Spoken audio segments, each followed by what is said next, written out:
રાજ્યના કોઈ પણ રસ્તા, કોઈ પણ શહેરમાં તમે જશો તો તમને એટલી હદે ખાડા દેખાશે, તમને ખબર જ નહીં પડે કે આ રસ્તામાં ખાડા પડ્યા છે કે ખરેખર ખાડામાં વચ્ચે વચ્ચે થોડા થોડા આમ થીગડા મારીને રસ્તા બનાવેલા છે. જૂનાગઢના ગ્રામ્ય વિસ્તારો અતિશય ખરાબ હાલતમાં છે. જૂનાગઢની અંદરના રસ્તાઓ બહુ ખરાબ હાલતમાં છે.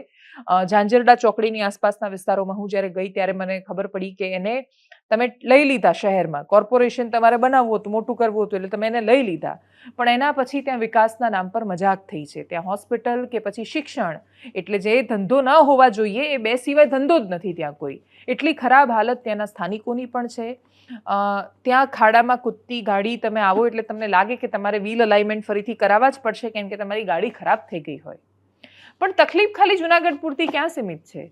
સરસ રસ્તો ચાલતો હોય ત્યારે તમારી ગાડી સરસ સ્મૂથલી, તમને એવું લાગે કે 70-80 પર અહીંયા તો જવાશે માંડ, અને ત્યાં જ એવો ખાડો આવે કે તમને એટલું મોટું નુકસાન કરીને જાય જેની તમે કલ્પના ન કરી હોય.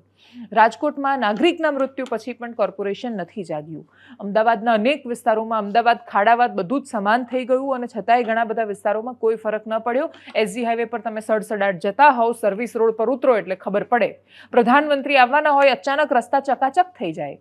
પ્રધાનમંત્રી જ્યારે ગુજરાતમાં હતા એમના જન્મદિવસ વખતે, ત્યારે આજુબાજુના બધા વિસ્તારોમાં જ્યાં જ્યાંથી પ્રધાનમંત્રી જવાના હતા ત્યાં બધું ચકાચક થઈ ગયું.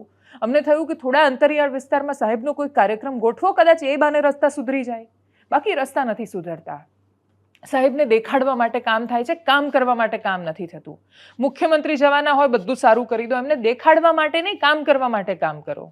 એમને એ જ ગમશે કદાચ, પરંતુ એ દેખાડવાના ચક્કરમાં વાસ્તવિકતા ભૂલી જવાય છે. એટલી હદ સુધી દેખાડો થઈ રહ્યો છે કે રાજ્યના મોટા ભાગના નેશનલ હાઈવેઝ ખાડા એટલા બધા પડ્યા છે ત્યાં કે માણસોના જીવ જઈ રહ્યા છે.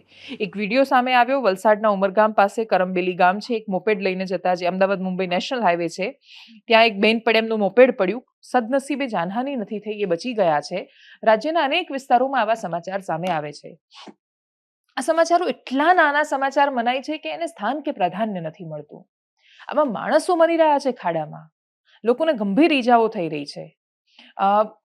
હું જે રસ્તાઓ ઉપર ગઈ છેલ્લા એક અઠવાડિયામાં, દોઢ અઠવાડિયામાં, એટલે દાહોદથી દ્વારિકા ગઈ, દ્વારિકાથી પોરબંદર, પોરબંદરથી મતલબ જુનાગઢ, ત્યાંથી ગીર, પછી વિસાવદર, ત્યાંથી અમરેલીવાળા રસ્તે આવ્યા.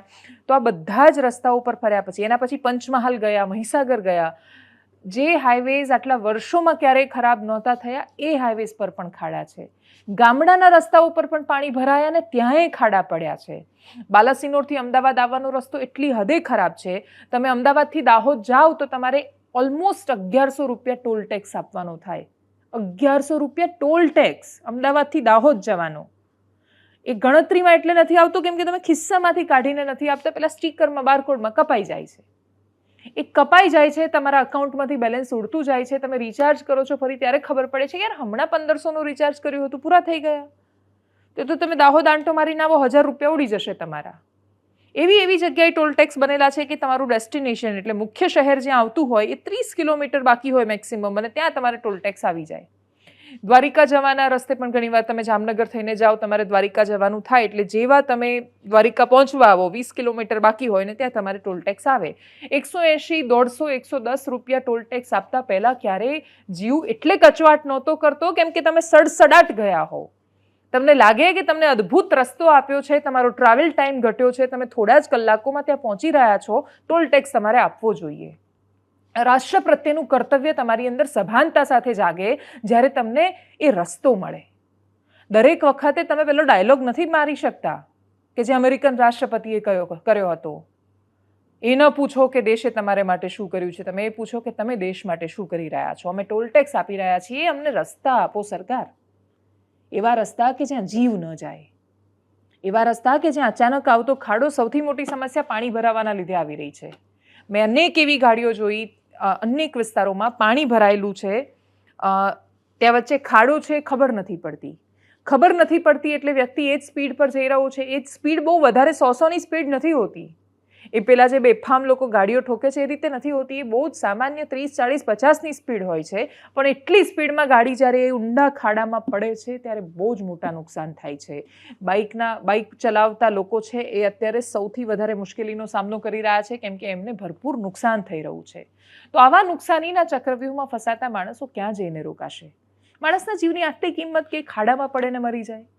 તમારા ભ્રષ્ટાચારના પાપે એ થઈ રહ્યું છે એ વાતને કેમ નથી સ્વીકારતા? કેમ કે એવું કહું કે ભાઈ ડામરને પાણીને ભળતું નથી, તો એ તો બધાને ખબર છે નથી ભળતું. પાણી ભરાય કેમ છે ત્યાં, એ વાતનો પણ તો જવાબ આપવો પડશે. રસ્તો છે તો પાણી નિકાલની વ્યવસ્થાઓ કેમ નથી? અંડરપાસ છે ત્યાં કેમ ઢાંકણા નથી રાખ્યા કે પાણી નીકળે? સમસ્યાઓ બહુ જ સામાન્ય છે, એ વાતનો જવાબ નથી.